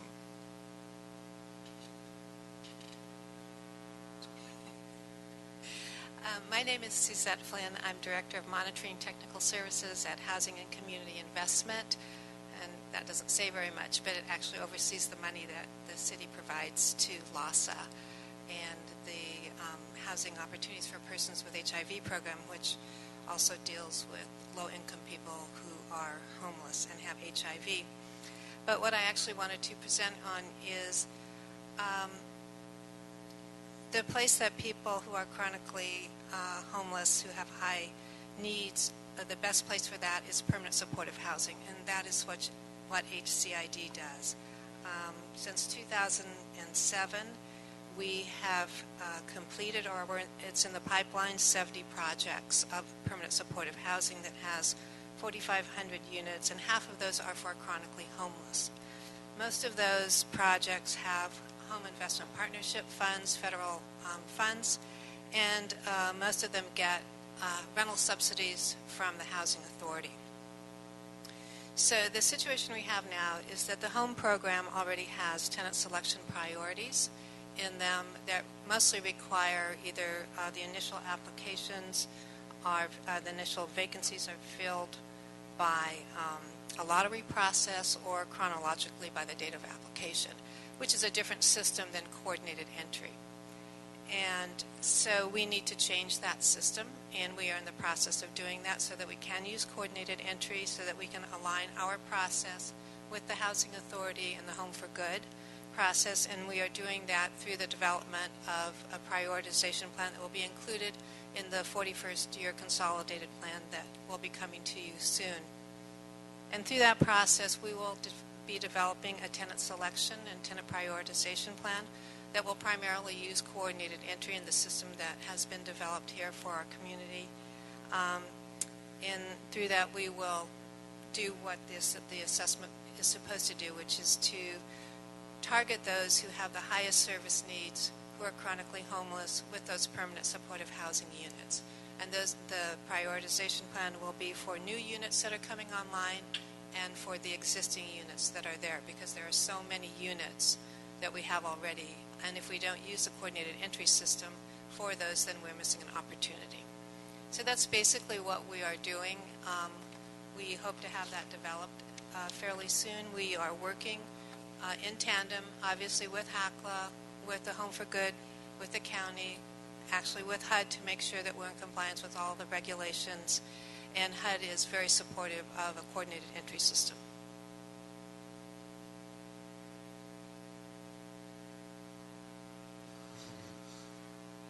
What's been your response from the people that you're enrolling? From the community of people who are homeless? What's been the response from their side, from the, say, the customer side or the consumer side? And one of the things that's been brought to my attention is there's been some resistance. And you brought up a good point. So somebody's HIV positive and they're homeless, and then you want to place them in a site that, say, not close to them, but although they're the person that would fit that placement, but they're resistant because they move away from an area that they're comfortable in. So there's resistance to that. We've heard that staff feedback. So those things. So, well, for that particular situation, I mean, no one is required to take a unit with, specifically for HOPWA. The way that program works is they are hooked up to what we call a housing specialist, and if they did not want to accept that unit, we would work with them to try to find them another unit in the area that they wanted to live in. Client choice was built into the system from the beginning. There are no penalties for rejecting a unit. You don't fall to the bottom of the list. You may lose the opportunity to lease a unit, and but people do not lose their position. They are still the high priority candidates. It is it's interesting. We actually had a very interesting real world experiment in the lease up for one of our supportive housing developments in the downtown area. It was so the coordinated entry system was piloted in Skid Row. This permanent supportive housing site was under development during that time. Their lease up occurred during the shift over, and they engaged in the traditional process of putting out a notice indicating to everyone that there is a availability coming. People lined up for many days. The lines went around the block. People were queued up over the weekend. Very vulnerable individuals, but also people who were too vulnerable to queue up. They lost their positions in line. Over the course of that process, they opened up on Monday morning. They took the first 400 people. During the process of that leasing engagement, they shifted over to embracing, the provider did, shifted over to embracing the coordinated entry system. So they went back to all of those individuals and conducted an assessment on them. People who had made it through that navigation process, overwhelmingly, greater than 90%, were in the lowest service need prioritization categories. So it was a real-world experiment in what happens when you allow the sort of natural waitlist process to dictate who gets access to these units. When they were shifting to a coordinated entry, all the units went to the people in the highest categories, which are, the terminology of the coordinated entry system, 4s and 3s.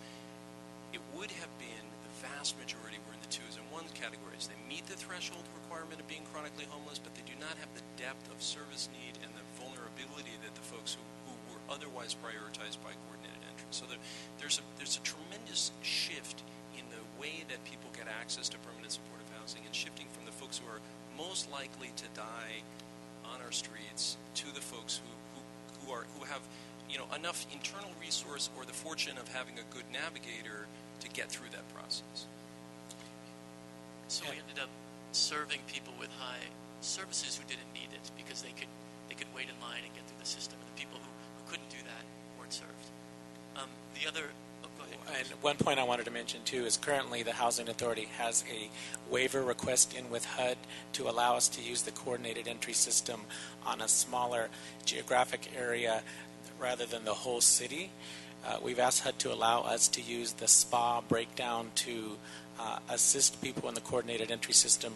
Right now, the way the system works is the highest ranked person anywhere in the city is matched to the next available resource that is appropriate for them. However, that could be someone who's downtown, but the housing resource is in the valley. So what we are waiting on HUD to respond to us is allowing us to use the coordinated entry system by SPA, so the highest ranked person in SPA 2 would be the next available or offered a unit in SPA 2 that becomes available. And that limitation right now that we have to consider eligibility in the whole city is not an element of coordinated entry system. That is from fair housing law, that you can't limit who can live in which neighborhood. In the past, people have divided up public housing saying, oh, you're from this neighborhood, meaning you're of a certain color, you have to live in this kind of housing. So it said you have to house people from the whole city. We are trying to, within this gigantic city, saying, can we break it down by SPA so we can have some local housing for local people? That really cuts a couple of ways. I mean, I see the argument for why you would not want to, you would want to look at it sort of system-wide versus smaller districts. But when you look at districts, for example, in the San Fernando Valley, where the land values are a lot less than other parts of the city of Los Angeles, the permanent supportive housing production is not likely to sort of happen as fast or as swiftly as it would in some parts of the city of Los Angeles. And so I could see a problem with the queue in either areas if we went with this approach. But at the same time, as much as I'm happy to help shoulder the burden, it seems as if we're doing a lot of sort of service provision to large parts of the area where we have literally elements and challenges right across the street from some of these shelters. And last night, as an example, as in a winter shelter example, 80 cots, and then we had to turn away everybody after that. And we're providing service to other neighboring cities, which is good. We need to do all of that, but how do we help with that policy? I mean, I know that you all are appealing to HUD for that change, but do you need the force of a council action? Do you need some additional assistance? Because the SPA regions, here's the good news, are large enough where I don't think that there is any real sort of disparity of the folks that get housed in an area of the region. What can we do to help to that end? So I think we do need council support. We do need to kind of come together for this messaging, and maybe I can follow up with you about that and how we can do that together. Sure. Well, through the chair, I would very much like to help here on that, because when you look at, there are 9 spas in the county? 8 spas. 8 spas. In a county of 10 million people, right? I mean, it's Spa 2, as the example that I gave, is just, it's tremendous, geographically speaking, and obviously from a density perspective. So whatever we can do to get the need matched up with the service delivery makes an awful lot of sense to me. Appreciate that. So, Very good. And I should also say that this doesn't take away from tenant choice. As the homeless are assessed on the system, they can put down their area of first preference of housing, second preference. So someone downtown could request to live in the valley and go highest on that list if we get this waiver request approved. And I just wanted to add that one of the things that has impacted the city with its ability to house chronically homeless is the fact that our funding to build permanent supportive housing has been so drastically reduced through the reduction in our home monies, about 50%, through CRA loss, Affordable Housing Trust Fund monies, and cuts to CDBG. And that has had a huge impact in our ability to actually produce the units. So, I just wanted to put that out, because those are the units that we really need, where people can go and get those supportive services right on site, and that will help them actually build up their health, build up their mental stability, and get all the things that they need to actually be able to retain that housing. That's a big important thing. A lot of people can get into housing, but they can't retain it without those wraparound services. So I forget, since we're asking for a waiver to HUD for the coordinated entry system, does the city participation, I'm assuming it's mostly CDBG, does it all fall within the 15% service cap limitation? For building affordable housing or the services? For the services. Yes, the money that we give to LASA is public services money, yes. So it's within that 15% yes. cap. Yes. Colleagues, this is it's a reoccurring conversation here. We're asking for flexibility so that we can accomplish our mission in a very smart way, and that flexibility is key. So whether it's the coordinated entry system flexibility or the 15% service cap flexibility, I feel that we need to find out a way to be more declarative, because this is what's really sort of tying us up oftentimes. I also don't want to confound the issue. We need the flexibility with the coordinated entry system waiver, but I think we have to figure out how to declare a housing crisis in Los Angeles, and this flexibility almost as important as dollars, but clearly a fantastic way for us to be able to be a little bit more swift. Thoughts on how it is that we can approach HUD? So the mayor has been working with Secretary Castro. We had from a series of meetings, a list of asks that I'd be glad to email to each of your offices, so you can see what we're asking for and maybe work together to figure out how to supplement those asks to address some of these issues. The 15% cap is part of that. We haven't made headway on it yet, though. We also do fund LASA, the city does, with its emergency shelter grant money, which comes through the CON plan, and that's separate from that does not have a cap to it. So all of the money, with the exception of a very small amount for admin, goes directly to LASA. It's not, in the scheme of things, considering how big the city is, it's not huge this year. It was less than $5 million.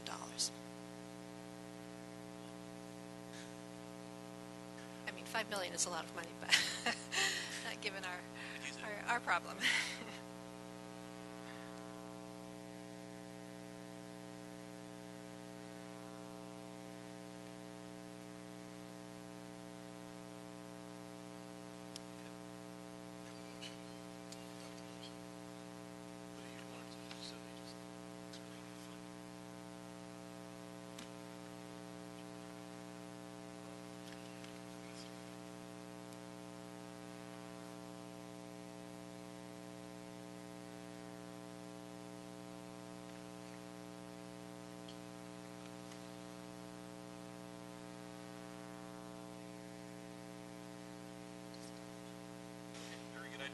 adopt the report and forward it to the City Council. Thank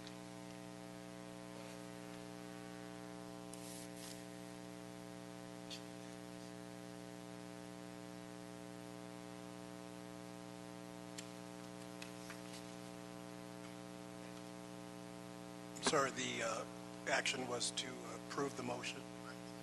Thank you.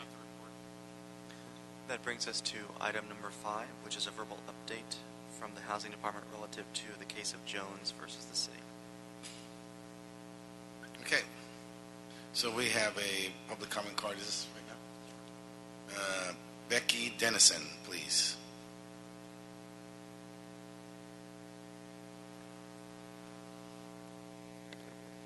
Hello, my name is Becky Dennison with the Los Angeles Community Action Network. And I think what you're going to hear from the city is that they're very close to meeting the Jones requirement. But I do want to say that the list the city is using doesn't meet the requirements of the Jones requirement. It includes many buildings, probably up to 275 units that were previously occupied by low-income people, and they shouldn't count. But really the issue about this list is it's going to have taken 8 years for the city to produce maybe 1,200 permanent supportive housing units. So the issue that was only brought up at the very end, which is we are not producing at any of the rate that we need to be, is the issue for this committee. And I know there's a lot of pressure to say we've met the Jones requirement. Great, let's start arresting people for sleeping on the streets. I hope what this committee says is it took us 8 years to meet this very small Jones requirement, and we're never going to end homelessness until we double, triple, quadruple that level of production in the city, and we need new financial resources from this city to do that. The speaker just identified 3 new sources at the state level. We need at least 3 to match that at the city level. Thank you.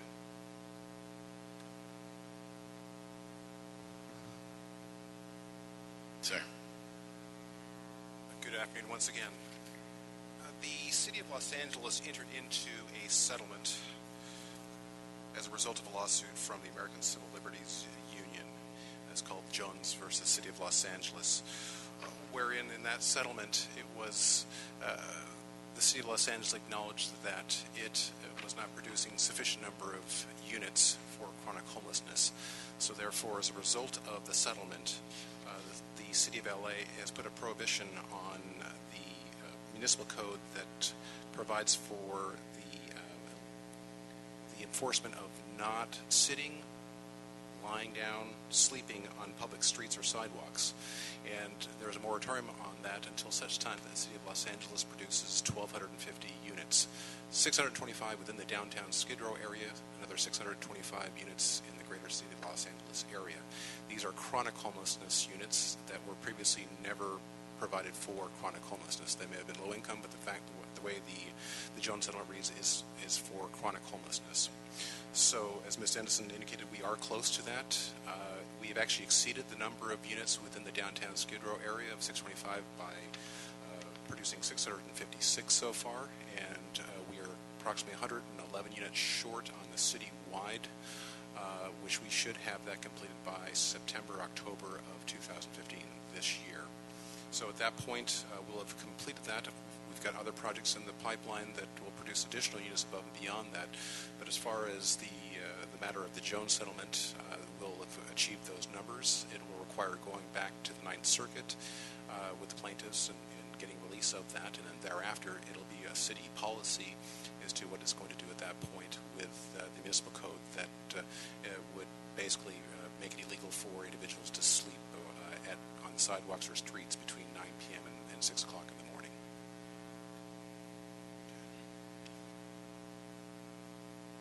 Answer any questions you may have.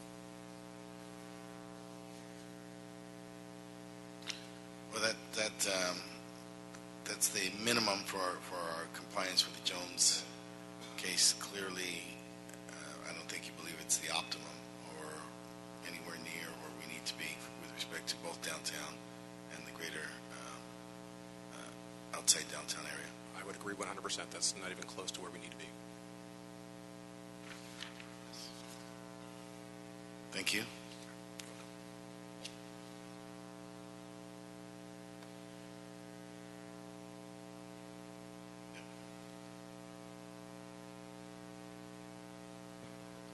Mr. Chair, that concludes the agenda. I just wanted to ask to make sure that you keep us updated city attorney, make sure that the council's aware and we're in compliance. And we continue to applaud your efforts, and then we burst right past that to new goals. Thank you. That clears the agenda. Yes. Okay. Any other matters? Nope. Motion to adjourn. So be the order.